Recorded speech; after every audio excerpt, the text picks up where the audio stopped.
the cases of liver cancer have actually tripled since the 1980s. So it's important that we are aware of liver cancer and that we are screening patients that are high risk for it, such as patients with cirrhosis.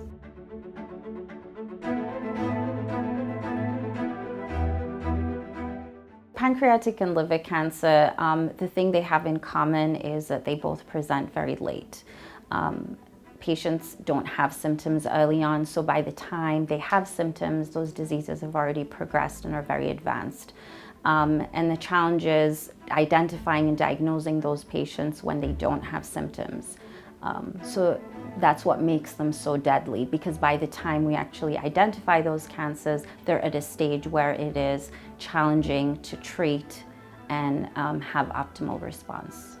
So the number one risk factor for liver cancer is cirrhosis of the liver. Cirrhosis of the liver is basically advanced scarring or fibrosis of the liver due to significant damage to the liver. The recommendations, according to the American Association for the Study of Liver Disease, is that we're screening these patients every 6 months with imaging, usually with ultrasound, and then ordering a tumor marker known as the AFP. So we performed a meta-analysis or a systematic review where we looked at a total of 53 studies that we selected, and those studies were studies that looked at tumor markers that are used to screen for liver cancer.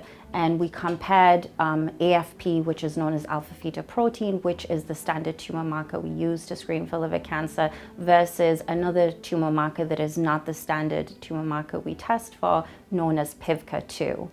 And what we found was actually PIVKA-2 was superior and more effective than AFP in detecting liver cancer and identifying those cases.